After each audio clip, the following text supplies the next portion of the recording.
To control each piece of equipment, a control loop or control loops need to be installed to satisfy two requirements. The first one, placing the control loop on the parameter which is the main purpose of the equipment.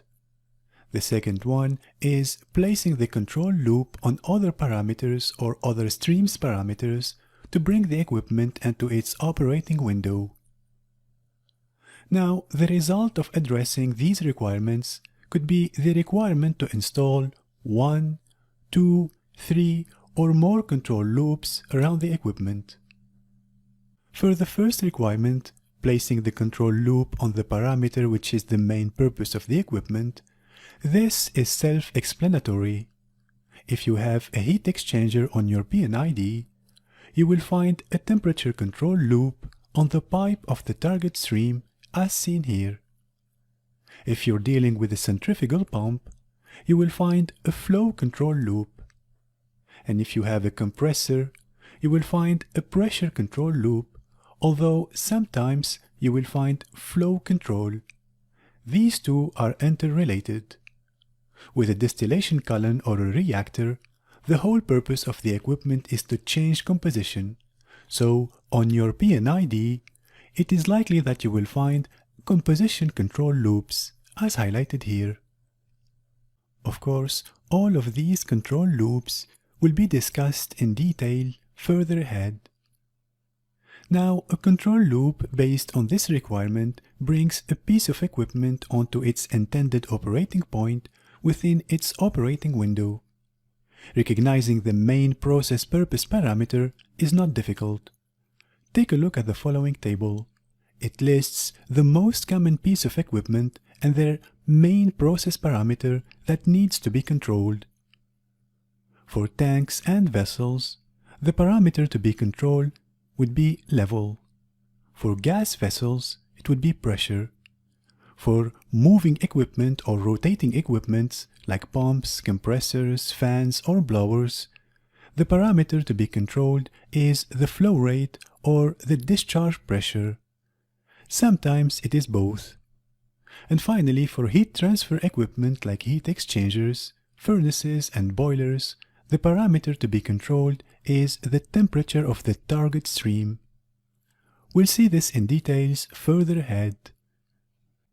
Now, for the second requirement, placing the control loop on other parameters or other streams parameters to bring the equipment into its operating window, we generally don't install a control loop for every single parameter to make sure that the unit operates within its operating window. We only install control on the weak point of the equipment, if the risk of reaching that weak point is high. Here, weak point means a process parameter related to the equipment, whereby if a process stream reaches that point, there is a chance of a process upset or of losing the equipment due to equipment failure. If the risk of such a condition is low, you may decide not to install any control loop for this purpose. If the risk of such a condition is very high, you may decide to leave this duty to the SIS, or Safety Instrumented System, rather than to the BPCS, or Basic Process Control System, and so not install any control loop for this purpose. SIS and BPCS will be explained in details further ahead. Now, the thing about risk is that it is a multiplication of probability and severity of consequence. For example, we need to decide if a pump needs a control loop or not based on the weak point concept. In general, pump manufacturers give a warning of damage to the pump if the flow rate drops below a certain level. Now, let's check the risk of this event for the three different following cases that you will certainly come across when reading your P&IDs. The first case is related to a pump in a closed loop. The second one is related to a small pump on a pipe. And the third case is related to a large pump on a pipe. Now, the probability of flow change for each case is seen here. For the first case, the probability of flow change or flow decrease is nil because it is closed loop with a constant flow. For the second and third cases, the probability of flow change is high, since the pump is on an open pipe. The severity of consequence for each case is seen here. In the first case, the severity of consequence is only the loss of the pump. In the second case, it is the loss of the pump, but the pump is small and inexpensive, so the severity is almost negligible. In the last case, the severity of the consequence is the loss of large expensive pump. And here you can see the risk related to each case. In case number 1, the risk is 0. In case number 2, it is almost 0. And finally, in case number 3, it is not negligible because you will lose a large expensive pump.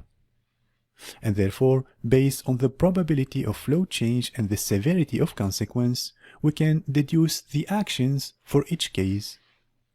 In the first case, no control loop is needed to protect the pump against low flow.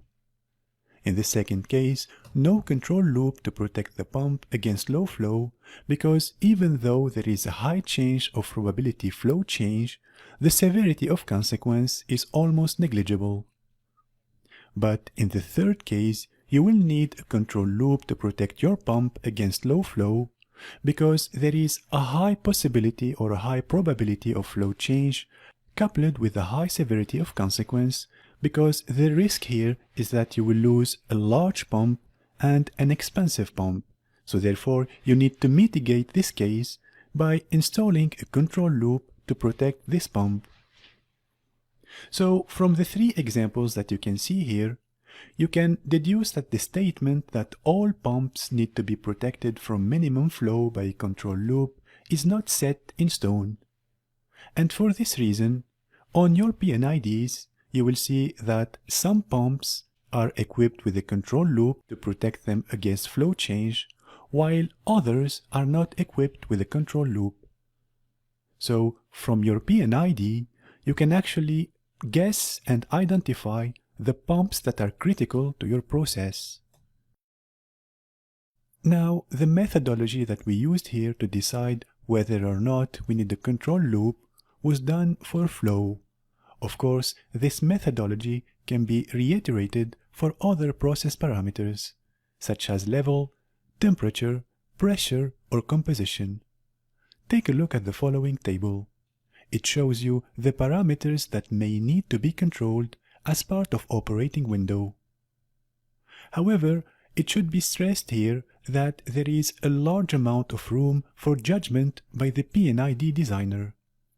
For this reason, it is important that you check out the non-graphic zone of your P&ID and examine the notes and legend that the P&ID developer or designer felt it was necessary to mention.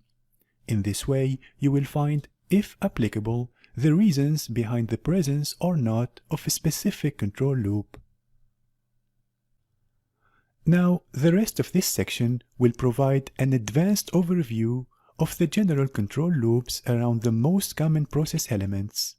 We will cover control loops for pipes, fluid movers like pumps and compressors, heat transfer equipment like heat exchangers and furnaces.